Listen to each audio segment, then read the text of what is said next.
fucking typical, I don't know what to do. I'm on the scotch and I'm feeling kind of woo. Think you're scary, but I don't know what to do. Got a jaboo, goo goo ka-choo. Hey!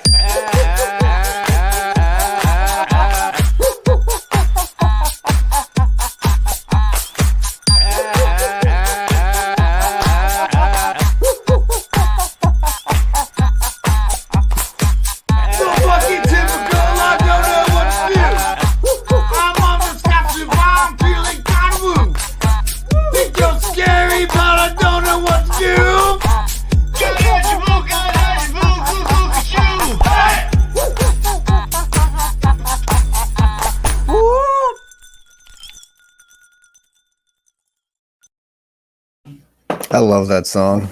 It's great. It's so good. Yeah. Okay. Hello and How we welcome. doing? We're doing good, Cav. How are you doing? I'm good. I'm good. I got a new shirt. Yeah, I got a new shirt too.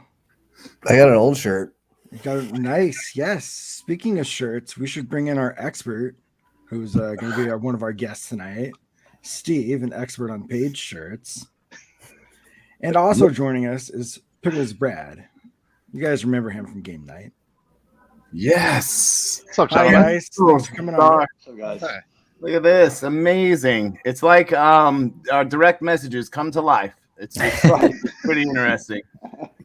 I imagined you guys looked a little different. Actually, no, we've met, of course. We know these guys, but thank you guys for coming on, classing it up here. Yeah, you can see we're in our page shirts. This is where we're going here. Yeah. Well, why don't we jump right into it? And Steve, What? Talk about encores? no, we're going to talk about Paige's shirts and This see guy. which one Steve likes here. We'll jump right into that and get it out of the way. That's what we need to do. So, Steve, yeah, let us know. Let's hear about these shirts. Oh, was I supposed to prepare something? No, we figured you could just talk about it. I mean, look, it's been very clear that I've been obsessed with Paige's shirts. You know, from the minute of watching every episode of the show, of the tour, from summer through the fall. There's been a fantastic Twitter page now, that PHiSH Fashion, and this guy's amazing. He like produces it all. I'm just speculating that every shirt is a Ted Baker shirt because Paige definitely has a preference for those, but he's quick to identify them. It's pretty neat. And you own some of these shirts, is that right? Do you own any of the actual Paige? I don't. I don't. Every time I can afford it, it's sold out. Most of the time it's like, oh, that shirt I would pay $30 for is $480 or $800 for just a regular short sleeve button down shirt. Those Ted Baker shirts are that expensive? They can be, yeah. And some of the other stuff, like 7 Diamonds was another one. That one, I think that one wasn't too expensive. You know what? You got to be a big shot if you're going to wear a shirt like that. Oh, Cav. Yeah, button down short sleeve shirt. Yeah. Oh, don't even start with that. I will kick the ban. You know this. Did you all know that if you ban your friend, it kicks them out of all the DMs that you're on with him? I learned this today. Sorry, Tom. The hard way. The kindness daddy got blocked. Had to go to timeout. And sometimes kindness daddy, he needs to be put in his place. Right. Don't say the BJ word with me. I'm like BJ, like Kevin is with tits. What just happened? All right. So if you're just tuning into this PHiSH centric show, you're probably wondering if we're going to talk about last night's show. No, let's talk about shirts more. Yeah, let's talk about the encore. I got this from one of the fanciest establishments in the Midwest. When you really want to fancy it up, Kohl's with also I believe it's Chaps. I think that was really stylish in about 2000 to it's the Cracker Barrel look. That's really what I'm. Yeah, that's exactly. Wow. You need a straw hat to go with it. One of those sweet rocking chairs they have outside. Those like. I have a blue shirt like that, a blue check shirt like that. That's right. We're again all class here. Brad, you're looking sharp. What do you got there? Pickles is always. What are you wearing, Brad? Yeah, that's what what are you wearing tonight, do. Brad? It's like the red carpet all of a sudden. Yeah. A shirt? Yeah, I don't know. It came out of a gift shop in Mexico. It's very nautical, I see. Yeah, I didn't have any cabana wear. Yeah, so I needed something. So I got my little cigar hat and this. So I posed around that place. Yeah, acted Some of like the I finest, knew what yes, was going on.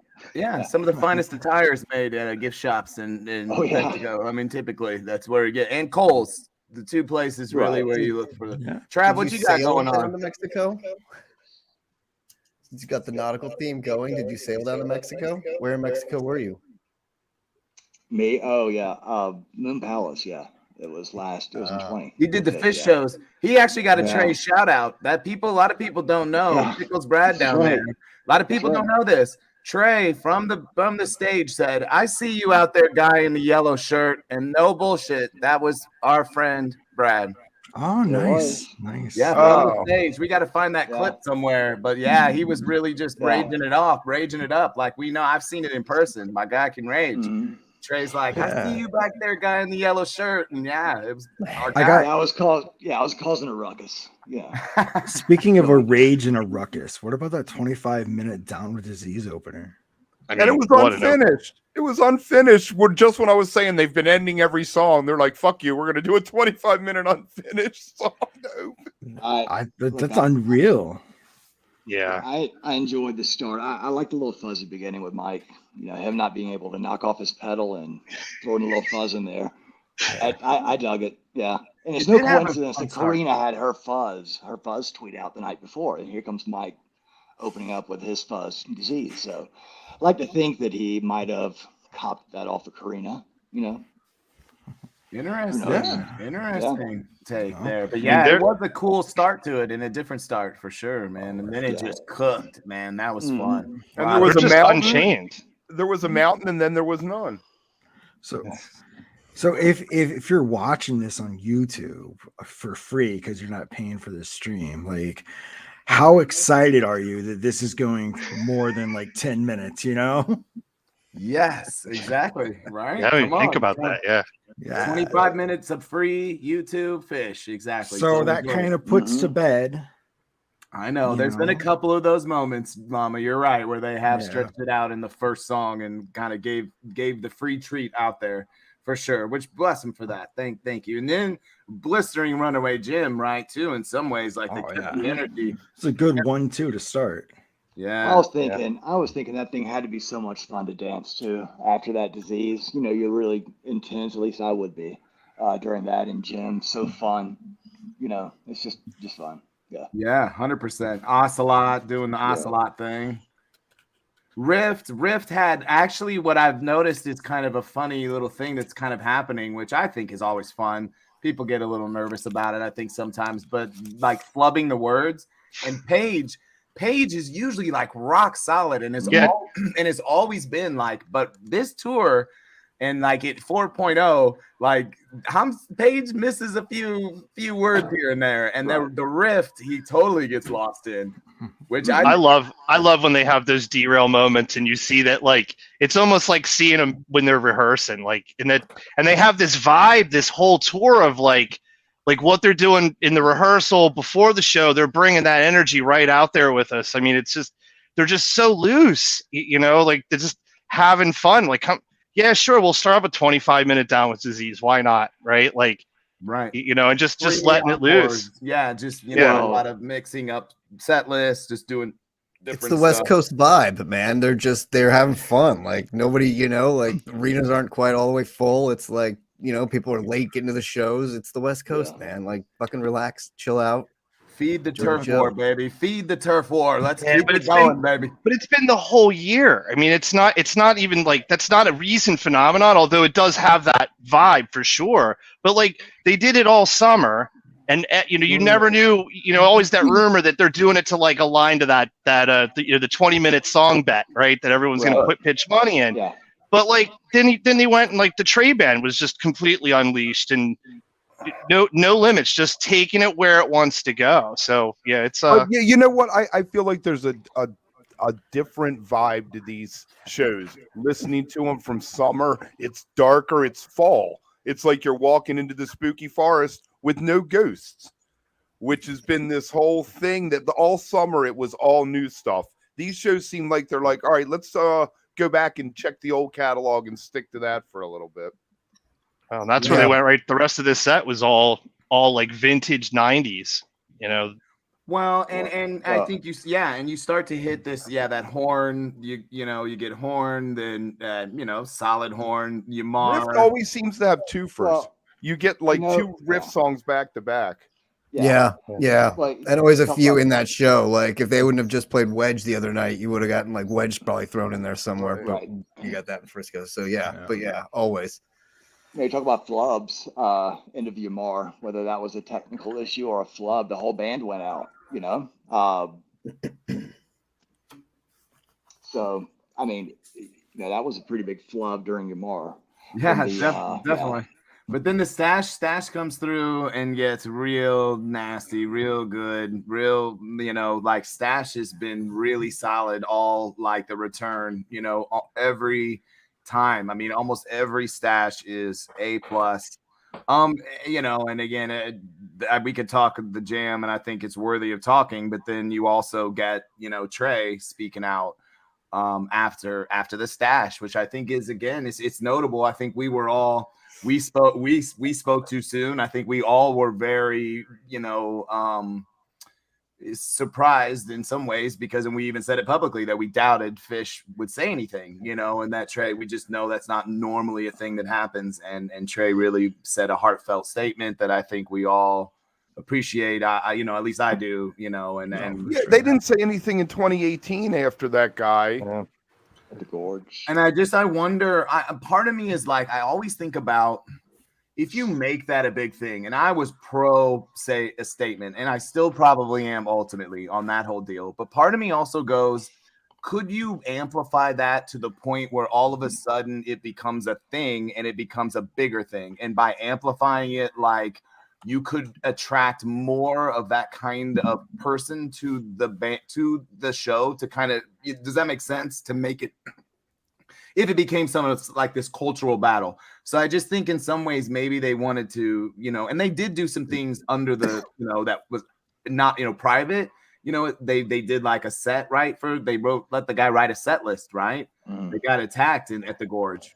It was at Camden they did it in 19. Right. Before one of the shows, he got like 6 or 7 songs. Yeah, I mean I don't know that's pretty amazing. Like if you could think of one thing you would want to do, right? Like as a PHiSH fan, and they said, hey, you know, like man, that sucks. This happened to you. Like what? Play Game Hand for me.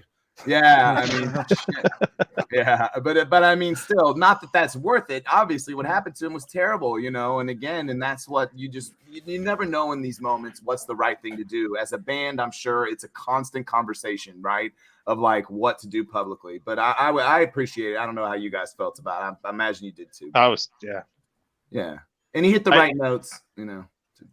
I like watching. He can't stop moving his hands. He's like air guitaring the whole time. You can tell it's really tough for him to like share that. I mean, he doesn't speak on stage all that much, not like he used to. So anytime now, it's usually like a quick thank you or, you know. Yeah, like no story in the Forbin Mockingbird at Shoreline. Oh, yeah, I mean, went right into Mockingbird. He did a pretty good amount of talking during the Aculus. It's the same night as the Alpine Ruby Waves. That Ruby Wave was huge. Yeah. There's nights where he's real talkative, and then he'll go like 4 shows and you really don't hear a whole lot. Although I do think now, like I've noticed in 4.0, he at least like says at some point something. There were shows definitely in 2.0, you know, and in some in 3.0 where they literally never said a word, you know, other than 1.0 he never did. He never. At 1.0 there were times early on, you know, or later on for sure where there were times where he just stepped on, played, stepped off, you know, and like it is funny to see them now at least say thank you guys for being here. And some nights that's it, and then some nights he's just chatty Cathy, you know. So it's really interesting. But and then Walls of the Cave, right, which has become like a really emotionally charged song. I think it never was. I think when talking to Tom, when you hear him talk about it, it never was intended to be like, you know, a 9/11 kind of type tribute song, but it ended up being that way. Really? And yeah. No, I think 100%. Do you think so? how it's meant to be a tribute to it, or it was always kind of harkened back to it? I always think of the cave where they found the first cave drawings is what it's about. Yeah. It definitely is. That's the shreds. That's the very literal meaning of it, right? Obviously, in every way. But when and I could be wrong, and people can hit me up in the chat. I'm sure I'll get flamed because I'm probably just making this up. But like, for a long time, again, people thought, and it was the WTC part. It was some of the Silent Tree pieces that people were like, it felt a little bit like what was left of the towers. And I don't want to relive any of that right here, right now. But again, it just became a very emotional song in my mind in 2.0, in particular. And then they played it right after the speech, which I think at least a little bit harkens to me feeling like there's a point behind that song, and it's got an emotional connection, I guess. Fair enough. See it. I mean, he could choose any song right after saying all of what he said. Right now, we don't know what was communicated to the family or whatever, and he could have also said it at the end. Like you got all kinds of choices when you're going to speak. If you're going to play a song after, if you're going to speak. The best thing was him saying, "We don't know what we're going to play, but we're going to play something else," or something like that. Is how he ended it. And we've spoken about this before. Like, he's a rock star and he's so comfortable in his skin when he's playing, but when he speaks and when he has to speak, not making a joke, not like trolling the audience and being kind of funny, but when he has to kind of speak from just a public speaking standpoint, like he really gets anxious and nervous and kind of gets like, and like it's just not his comfort level. But he's like, I'm just gonna play. Yeah, I don't know. I'm gonna start talking. Play. Which I get, it's hard, but we've talked about like that's the one maybe thing we could help him with. Like we've probably spent more time talking in front of people, maybe in this like a capacity. Hey, fam. Than that. Yeah. To be fair, on his solo shows, to be fair, he there's lots of storytelling. He absolutely does. So he feels that maybe there's a different element to it when he's with the band and when he's with, or maybe again, I just am projecting. I think it's a nervous thing when he's by himself because he's up there with nobody else, so he talks just to fill in the space. And Mike says no talking. Yeah. Mike doesn't chat a whole lot. The newspaper for Harpua, then you can talk for a half an hour. All right, so second set here, which second set really had some fun moments, It did. What was it, Llama? What was what? The first song in the second set. Twist. Oh, it was Twist, man. Followed by Blaze On. And then we got our first repeat of tour with Plasma. Yeah. Which is a good first repeat. I'm on the Plasma train. I like it. Plasma's good. Yeah. It always makes me think of people giving blood, though. Right. Why? Me too. I always think of that. I don't know either. Donate plasma. You donate plasma. Yeah. That's what my ex-wife does for a living, or did. She was a plasma spinner or something. I'm really glad to hear you say that she wasn't a plasma donor for a living and that she was a worked with plasma. Yes, so that feels better. Oh, I thought spinner was a slang for selling your plasma. No, she's a phlebotomist. She's a phlebotomist. So. Oh, okay. Oh, that clears it up. Yeah. Phlebotomist, is that really what you call that? I think it is, isn't it? Yeah, someone who draws blood or puts an IV in you as a phlebotomist. Yeah. Look at that, Kev teaching us words for a change and pronouncing them properly. Are you sure? I am sure. No, go ahead, fact check me there, fam. I will. He's right. Yeah, he's right. Brad knows stuff. Brad's super. You know what? Twist became like a real monster with Trey Band. I was kind of looking forward to the first time it came out, and to open a set with it. I don't know if I've ever seen a Twist open a set. It's usually mid-set,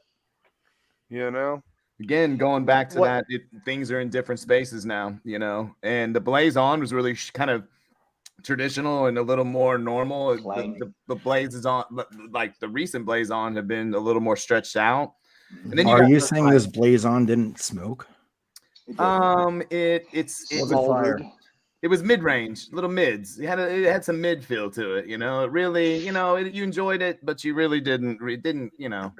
Didn't catch fire. It Didn't was get like there. plain Yeah. yogurt. Right. Then it's Ballad City, and this is where, like, I think in some ways there's going to be some probably difference in opinion between us here. I think there's going to be difference, but was throughout the community. Like, people were literally screenshotting these two songs and like, whoa, oh my God, how couldn't they do? You know, like, and so it's Leaves, right? And I Never Left Home.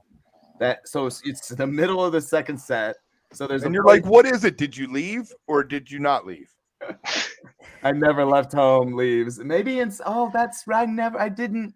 We know TG, KD, our guy Tom. We know he's big. It's beautiful, but I mean, falling asleep to it on the East Coast, right? I mean, first twist wakes me up because I fell asleep during Walls of the Cave, right?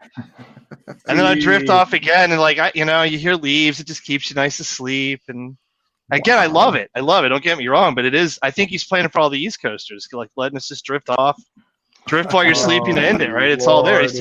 He's playing for all of us that are staying up and being sleepy all day at work. Here's how an East Coaster still takes a West Coast show and makes it about them. Makes it about them. Somehow turns it into, well, they're still playing for us. Absolutely. No East Coast, no fish, guys. I'm sorry for it, but it's true. Here we go. So Trey's singing you lullabies, is what you're saying. Yes, that's how I look at it. Yeah. Tim's answer is always just move. If you don't like it, move, right? Just come to the East Coast. I know it's like, well, okay, you got us on that. I guess we could technically move. And I really enjoy I Never Left Home. I actually kind of really liked it. I like it better than Evolve personally. Like it starts off kind of slow and then fizzles out altogether. Yeah, thank you. As my love life has pretty much. But I think like, that's again, it just depends on where. I think placement matters, obviously, always, right? And so maybe in the middle of the second set here, when you've got Leaves and I Never Left Home back to back, I can see where maybe again but I love I Never Left Home. It's different, I think it's exactly, Paul. Well, to be fair, both are kind of old, so yeah, exactly. Look at all the exactly. You got us. There's a lot of gray. And Sparkle. Does anybody have any more comments of ballads? I love Sparkle. Sparkle is a genius fucking song, and it at least picked it back up. Like, let's give a little fire now. I agree, Kev. I love anything off of Rift. And you can play anything off of Rift. And there's your other Rift song. My favorite album. Yeah. I love every song on it. I don't care. Play it all. Right, there's your other riff song for the two for in the first set, and he threw Sparkle in the middle of the second. I love it. That's such an interesting take. I wonder if that's like 100%.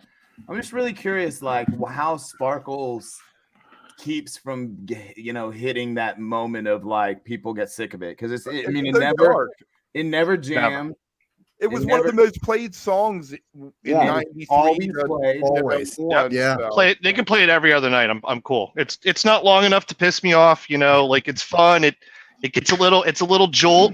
I mean, it took us out of the ballads right into the lift off, into space in the next tune. So exactly, it's short in there. Yeah, it's short, it's fun, and it doesn't drive you crazy. And there's a lot of worse things that could fill that spot. So it was 4 minutes. If you can't handle a classic PHiSH tune for 4 minutes, and it like, they're playing this again. I mean, come on, man, 4 minutes. You're gonna see 2 hours of music here, 3 hours of music. Just give us 4 minutes, man. Give us 4 minutes. It's only 4 minutes, man. It's only 4 minutes. Just enjoy it. And it's a quick 4 minutes. Like it goes. Like it's not like you're like lounging and like let's get it over. It's like you're going, and then it's done. It's great. It's great. It's just amazing. I'm just curious. Like it's like some sort of like experiment that had social experiment here. Like why does this song like have that kind of like polarizing effect? Like right, because every other song, like the way you're describing the song, right, would be the way you would describe a bad song, right? That most people are like, no, I don't. It's short, get it over with. Like it's always the same. It's like I don't know. This is an interesting thing. Exactly. You can't get him back. Well, you know what? Maybe you'll get lucky and you can hit the bathroom and back, and we'll still be laughing and falling apart, and it's all good. Right, exactly. Then if you don't like it, it's a perfect PHiSH song for you. Go and do what you got to do, and then you can make it back. Again, I'm not a Sparkle hater, but I'm just amazed at the Sparkle love, I guess, if that makes sense. Of all the songs, Tom's on the screen down here, Steve's down here. It's fucking me up. Okay. We're separate people, I swear. Usual, I know. See, that's the problem. The whole Luke Makita thing we got going on here. I didn't recognize. I couldn't discern the difference between you two for a while. Yeah, well, it's the Abby. It's the Abby doesn't help on Twitter for one. They're still got the drawn out Abby. But Right. I have a question. Oh, What's everybody's opinion, real quick, on bouncing around the room? Same thing. Same thing. Same thing as Sparkle. It's fun. But they do this. They sing in the rounds. Like it's a clever, tight tune that again is it's just fun. It's just a fun little interlude. PHiSH. It's classic PHiSH. It's I'd rather hear Sparkle personally and a few other songs, but like Bouncy, I don't hate it. And if I don't feel like listening to it, I'll go take a piss. It's the original hit song though. It was like they were trying to write a hit song.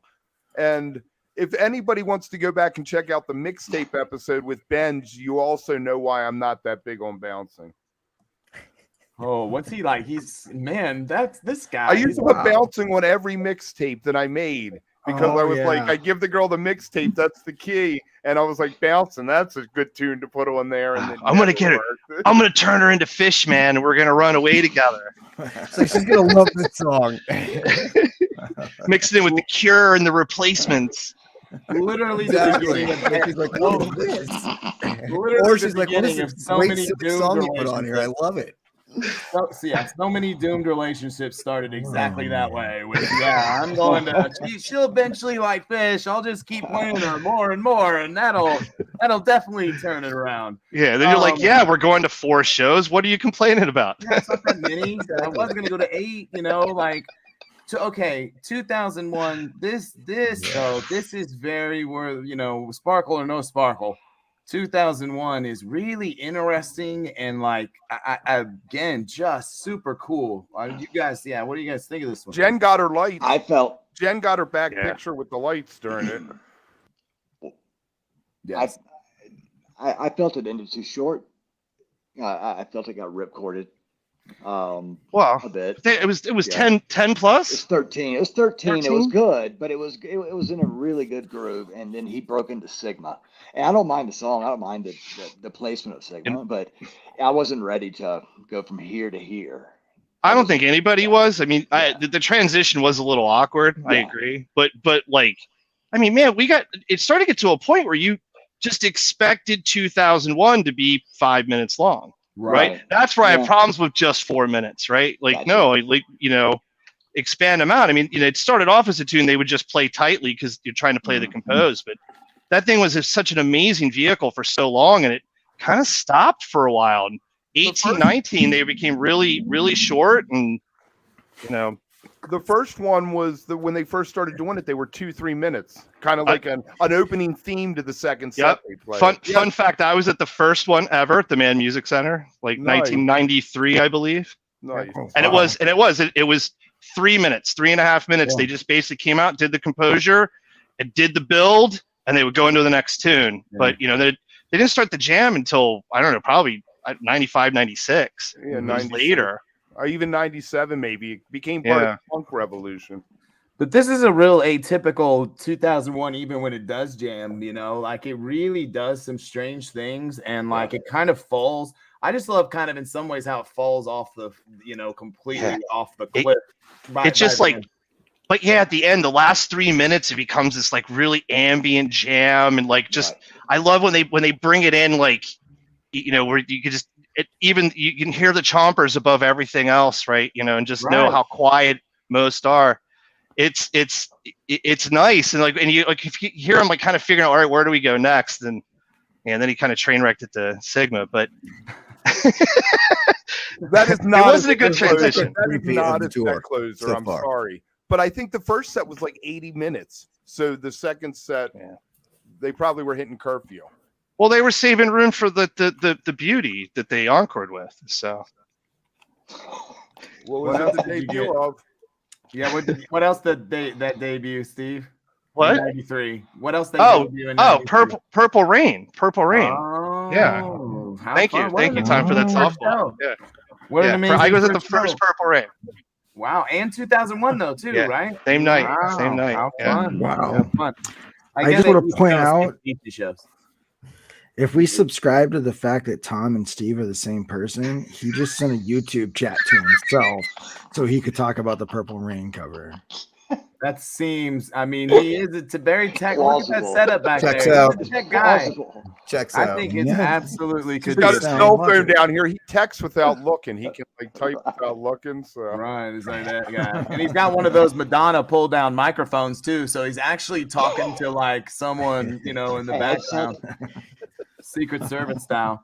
Now let's get to what Kevin was wanting to fucking talk about all night long and fight with me about, which is encores, right? And actually, again, this is another point to fammer on this encore, by the way, Kev. But what do you guys think here? Drift while you're sleeping.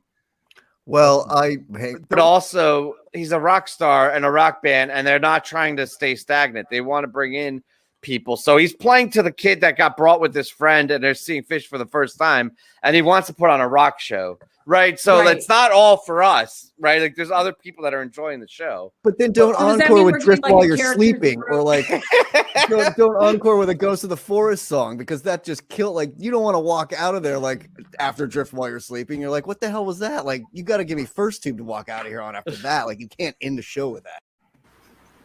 So that was from last night, and I still stand by that. I was so confused for a second. I thought Wook joined this conversation. and you disappeared and you left. And Yeah. here's what's crazy. I mean, and this is really interesting. When you look up at the time, that was 24 hours ago, almost on the dot. Okay, so 24 hours ago, Trav was like, "Don't play Drift while you're sleeping." As an And of encore. course, they're And sitting sure across enough- watching the show, and he's like, "You know what we're closing with tonight, motherfuckers? Drift while you're sleeping." Fuck So that what guy. don't you want him to play tonight? Lushington. I don't want him to play Lushington. Yeah, say Right. something better, Trav. Come on, say you don't want something much better than just You don't want Julius, do you? Yeah, that's Julius right. would be a We fun were coming out. breakout. That's right. Where's Julius? Yeah. Can I just say about the encore though? Last night, you all put forth the proposition that encores are a very small pool of songs. Now, over all the shows I've seen 82 different songs be encores. That's like 2/3 of the time. It's a song that was played like once. Half the time, the song was played once, and I've never seen it as an encore again. That's a lot of songs as encores. So again, And I case closed. Kev's stats are are everyone's stats, and yeah. So I mean, again, that's Well, all I we think need to know. I think that like again, this tour has been there's no rules anymore, right? Like they've flipped it all out there. It doesn't matter what you think the one hole or the two hole or whatever, right? Like so far, I think every show this tour they've broken like a lot of rules on some of these particular songs. So I mean, listen, at the end of the day, Drift While You're Sleeping is a beautiful song. It's very heartfelt. It's nice. I like it. The three different sections. It'll always remind me of Trey getting stuck up in that platform because that was the song they played when they finally decided he wasn't coming down. They were just going to keep playing. But it did probably need like a little 2-minute, 3-minute, play Rocky Top or Fire or something like Last Pump. But I'd still take it over First Tube. Julius, maybe First play Tube's Julius? boring. By the way, First Tube's boring. That's one of the few PHiSH tunes that I'm like, eh. It's a And I big don't have a rock lot and of roll those. song though. The show holding the guitar up, it's all Yeah, part of the right. shit, But Exactly. if And it's they how you would've want to leave played a show. Like it leaves you going, all right, I'm leaving on a Yeah. high. Like that was fun. That was good. Not like, well, shit, that was fun. Like we just got a song about his buddy dying and cancer. I'm and how you doing confused. tonight? Like awesome. I thought that we established that was a lullaby for the East Coast, so you can't play a rocker right afterwards because you'd wake them right back up. Well, So- sure. Well, this was the sure. lullaby for the West Coast at the encore. 'Cause they weren't awake by then. Yeah, Drift While You're Sleeping. Good night. It is, and I think the emotional piece, right? Because again, there is a level, and I know I'm going to look up every instance that it's been discussed that Walls of the Cave is somehow related and emotionally attached to some things, but the same thing with Drift While You're Sleeping, right? In some ways, it's it's a perfect song for the night, because the night kind of turned that way in some ways, you know, when he decided to speak about it, and then kind of made that, like, it was kind of in some ways a nice way to maybe kind of put for them in some ways, and us that really aren't, we didn't see it, we weren't attached as the family members or a part of it, that it does give us like a moment of like to say, okay, it's a kind of closure moment to say, okay, now, you know, we go to, and hopefully this kind of tragedy stops happening, we don't have this the rest of the tour, you know, like it does kind of say, hey, this is a nice tribute to what happened, and then we move forward, you know, in some ways. That's how I kind of felt it was maybe in that, you know, kind of vein, right? And you're right, like part of this is like when I mean, we've talked about this too, Trav. We've bashed Joy a lot, but like when you realize the content and the story behind the song, like it becomes very difficult. And Kev, your argument of like it's this ego-driven Ghost of the Forest thing, like it's literally about his, you know, the dying friend, you know, so I don't find it to be an ego-driven thing. It's just you know, it's very emotional, and I don't think Phish folks are used to kind of emotion, and it's hard to get into that realm because the argument the other way is like so many of their other songs don't make sense and are just so fun and like have these fun like lyrics and stuff, so like you get both sides of that argument. Like all of a sudden you're like, oh, but you got to pay attention to their lyrics, they're so heartfelt, meaningful, and like, oh my god, like he's ripping my soul out. Like really, he's talking about the soul and the ocean and love and screaming through space, like no. So I mean, people seem to hate the heartfelt songs more. Like the lyrics suck. Well, the lyrics are not fucking top shelf where they should be. It's not what you grew up with on PHiSH. I'm sorry, like 1.0 PHiSH wasn't about that, and like sure they've evolved and stuff, and we've evolved and whatever, sure, but that's not what you like. That's not what made me fall in love with the band. And like the Dead, on the other hand, those are heartfelt lyrics and shit you get into and cry during, and you're like, okay, I get that. But PHiSH, one, I don't really want to do that at a PHiSH show, and two, that's not like, to me, that's not them. Like they're not that band that makes me do that. Jerry Standing on the Moon, yes, I'm in tears and bawling my eyes out, but PHiSH singing Drift While You're Sleeping, no. I'm like, give me Fluffhead. I want to rage. Like I don't want to be beneath the sea of stars. I want Fluffhead.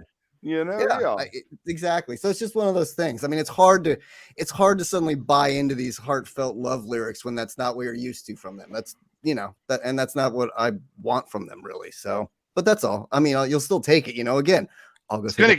It's only going to get worse from here. Like, you know, right, he's going to become 60, and you're going to become 50, and you're going to be like, oh, those aren't so bad. You know, all right, I get it. We're all going to grow old. My busted knee, I got to sit down. So thank God he's playing this one song. I only got 2 songs I can dance during now. That probably is the best argument I've heard, Trav, in some ways for it, is like, if you have to basically say, pay attention, like for half their career, you're saying don't pay attention to their lyrics at all. And then like all of a sudden you have to kind of flip the switch and go, no, like these songs are actually all about the lyrics. The music, you know, is not really the thing. And I know that's tough, but in some ways, like when you think about it as phases of bands, that's a thing that happens, you know. Well, go ahead, Steve. Sorry. Well, say just even when but you go back to even Joy, right? Like Joy got people would groan when they would start Joy, right? Especially as the encore, right? But again, it's that raw emotion, right? That like that he wasn't used to writing, we weren't used to hearing. But every time he's tried to do that, there's a large contingency that just rolls their eyes and go, you know, give me Fluffhead. But you know. Because while they are good and I get it, it's also like all of a sudden you get a Casvot, you know, and you're like, holy shit, this is the PHiSH I'm talking about. This is fun. This is out of the box. These are lyrics that are just like whatever, Turtle in the Clouds, like all this crap. Like, yes, give me this. I'll give Ghost of the Forest one song. About to Run is a brilliant song, and that lyric is only 3 or 4 lines. That's where the brilliance of it comes from. Yeah, I agree. And that song shreds, like he gets into it, and it's not as like I don't know, but yeah. I want to be shown the story. I don't want to be told it. You know, Everything's Right is telling me everything's right instead of Fluffhead telling me everything's going to be all right through the story. Through the pills. Right. Through the pills. Right. The boozy, groggy, elevated prime. Powerful pills that you're going to take and like, woo. Anyway. But yeah, I digress. I mean, to each his own. That's why we all love PHiSH. You know, there's different PHiSH for everybody. There's something for everyone. let me say this. I would cancel the encores anyway. Let me say something controversial and go back to that conversation that like, why are we going through the pretense of them walking off the stage and walking back on? Let's just kill that. The fake encore. Call it the fake encore, like the Super Suckers. Just stop it. Just stop it. Just stop walking off. Or make encores cool again. Like, ooh, no, sorry. No. That's a bumper sticker. No, it's not. No, It's horrible. Horrible. And I wish, please edit this out. Like, I wish it's so late. That's why I'm saying it now, but I'll just say it. But no, but I like the conversation fam last night. Earn the encore, depending on how lively and good the crowd is. Maybe you don't give it all the time, right? Or you again make it, or you maybe that's the piece. Like maybe that's what it is. Maybe that was. You need to know that as a fan. Like if you get a 5-minute Loving Cup encore, then you sucked as an audience. They hated you.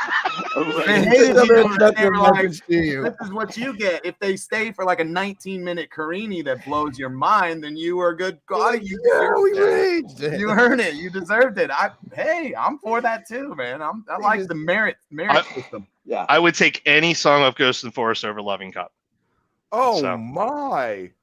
Yeah, wow. Sorry. There's another one. It's like one of the 3 or 4 songs that that's another one. I will give you that. I mean, I'm pretty sick of it. It's not a bad encore. And plus, after getting the GOAT at that Stanley Cup final game, I mean, nothing will ever peak that one. So it's kind of like save it and like let's hear something. Such a good. That's a good, meaningful, feely good song. You're all drunk together, you know. Right. No. What a beautiful buzz is a great line. What makes that song is what a beautiful buzz is a fucking fantastic. It's a perfect PHiSH cover. Song. It's in that setting that everybody's singing along. It's perfect for that. Where Drift While You're Sleeping, you aren't singing along to, and buying into like that. Loving Cup ensures that I will not have to pee when we get to the car after the show.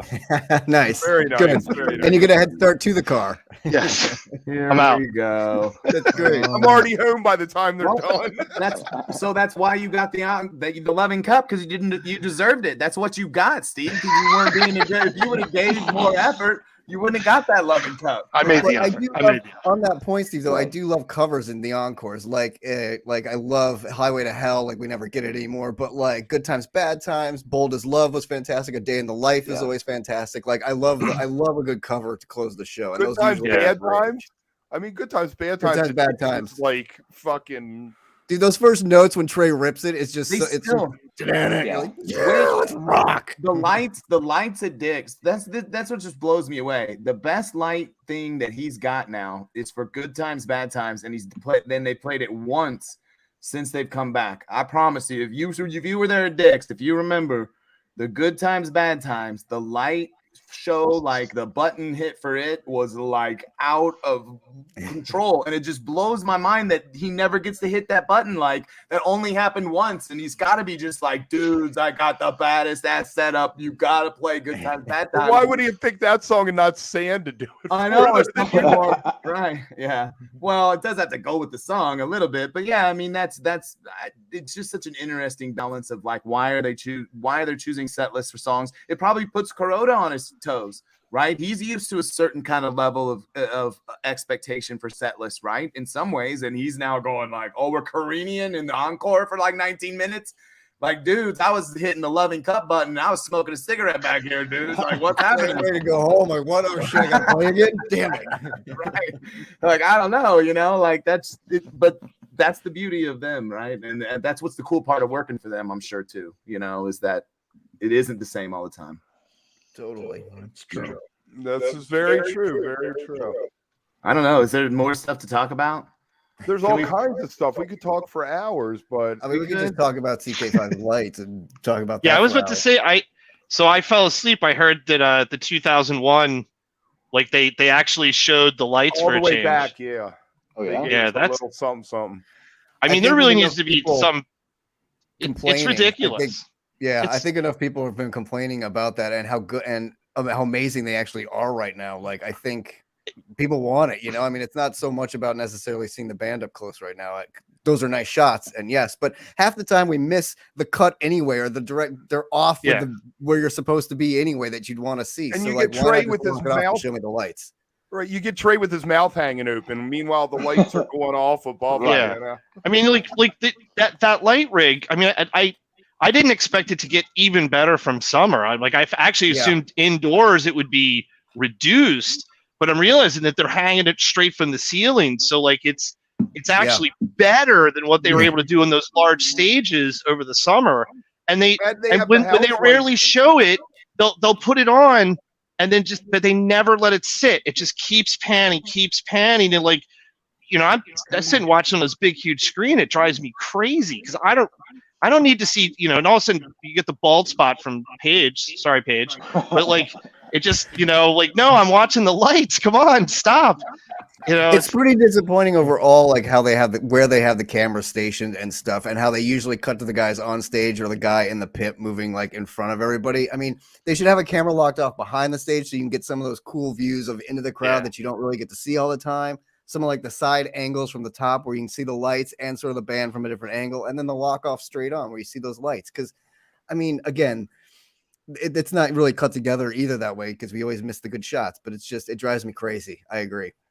Yeah, I mean, look, I wouldn't buy it for the whole tour, but if you had a night that you could pick the camera, that would be worth extra money. Yeah, you know, absolutely. you know, not something you do for every night, but you know, just straight up, here's $50 and just leave it on CK5 all night. You know, CK5 our girl Jen, our friend Jen that was on last night. She's been on the you know, she's been making the call for the fighting the good fight. On the front line. Yes, we love that. But Trav, we've talked about it, Brad. We've talked about, like, I think all of us we've had these conversations. Like, what a shame that they direct it the way they do. I don't really understand it. Put Trav in charge. I vote for putting Trav. Right. Please, live fish. Throw us a bone. You've blocked every freaking video we try to put up. At least you can do. What is on that one? I'll tell you, the only thing I'll direct is just lock it off on Corona and like everybody be happy. Just enjoy it. Exactly. Right. Like, maybe pull in a few times and out, but like just leave it. Let's go. I like whoever said that you have one camera set up like Travis just said, or you can pick the other option, which is them all the other back and forth and watch it however you want. Accurate. How hard is that? Can't be hard. Or you just make the CK5 freeze. That's the cheap one, and then all the guitar and drum nerds can pay to watch the fingers in 4K. I can see the wrinkles on his fingers. I know. Oh my god, he has a hangnail. Oh no! And you know what's crazy is actually sitting behind, like, because we had straight back for Sacramento, and I have was right above, like third row above CK5, like looking down, and the guys next to them have all the, like, one of the computer screens has every camera angle up on it, and like I get mesmerized kind of watching that sometimes and be like, who's shooting what, and like I wonder what they're showing at home. But there are enough cameras in there that you could like how we have it right now is actually just put one up and then you use, like, you know, you could just click on with one you wanted to go to. Would be ridiculous. And charge a little more, you know, like they already have tiered packages anyway. Just tier that package up and be like, you can get the basic show. No, they charge enough. They've already been charging you that, right? They've already raised the price enough. There you go. Give you a better product for what we're paying for. Well, I saw a Jay-Z webcast. Those opening graphics aren't cheap, buddy, that they have on there. I know. Like, that's, you know, that's an after. That's some graphics. That isn't a bunch of interns doing that shit. No, that's professionals. It's real money. Yeah, but we've got graphics on Wook Plus like that for you know, we make in, you know, no time. Like, come on, I don't know. They're not that cool.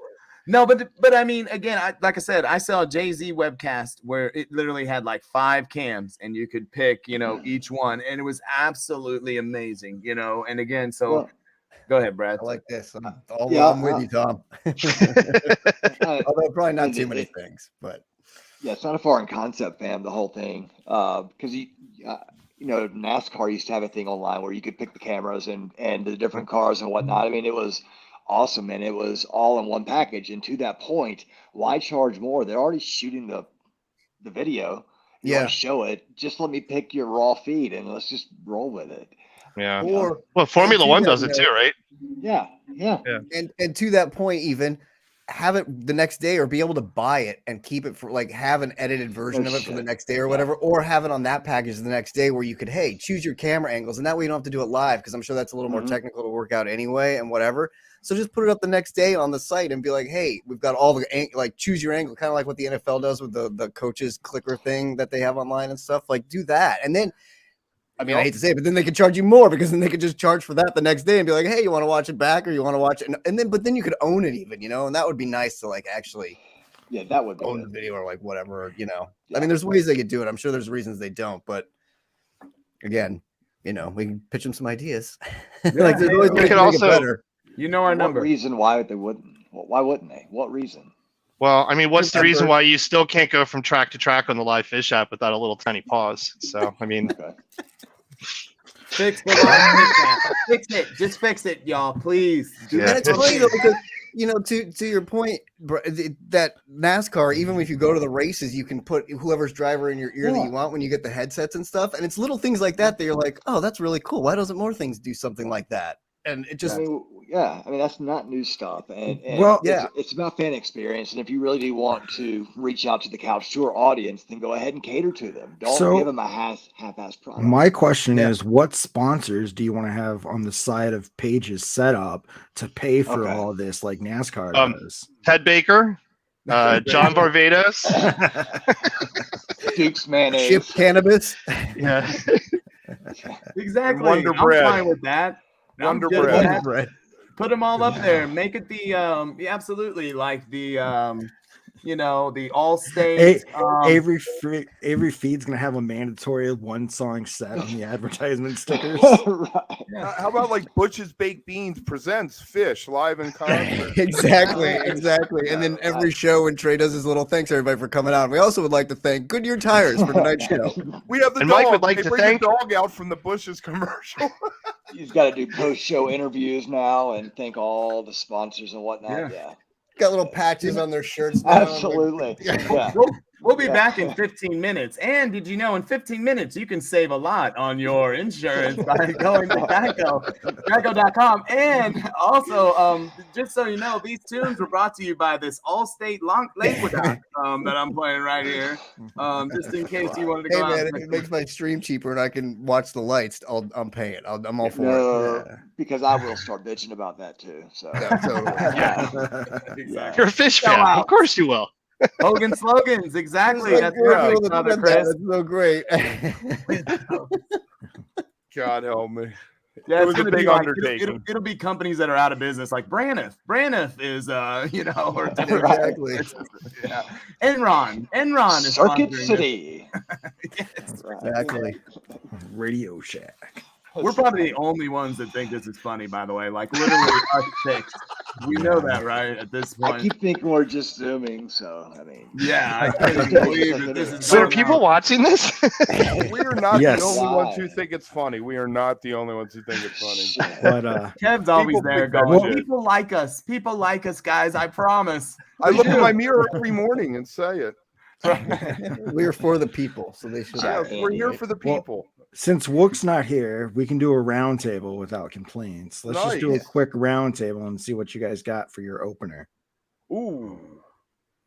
I got Mike's song. Shit. Okay. I like that, Kev. All right, fam. We'll go counterclockwise. I'm gonna go Timber because they're in like Oregon. Oh, I like that. That's a nice call. I'm gonna go Reba. Damn. Is it me? Yeah, it's you. I'm gonna go Susie Greenberg. Nice call.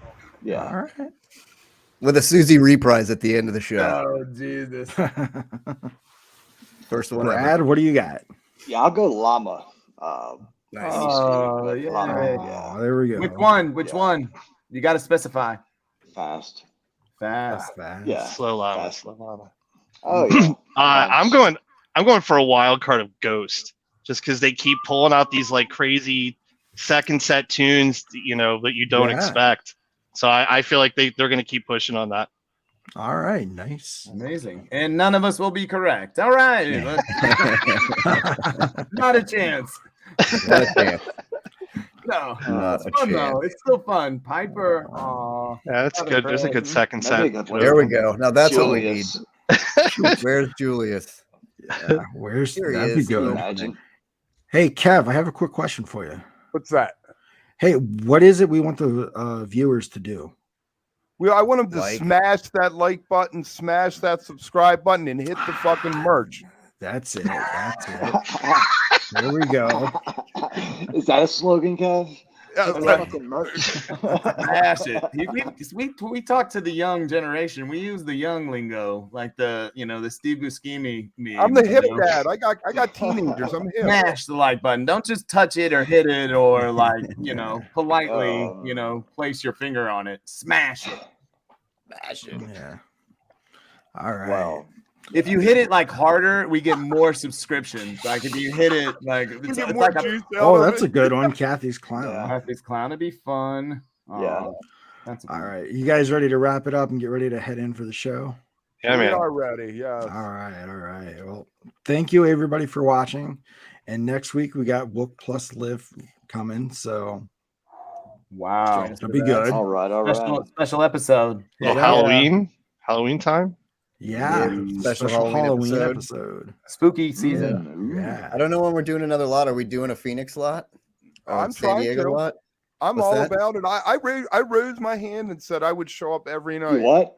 You what? I rose my hand. All right. That's what they say in Baltimore. Why don't you daisy? Daisy in that hand. All right. Thanks guys for watching. Enjoy the show. See you guys.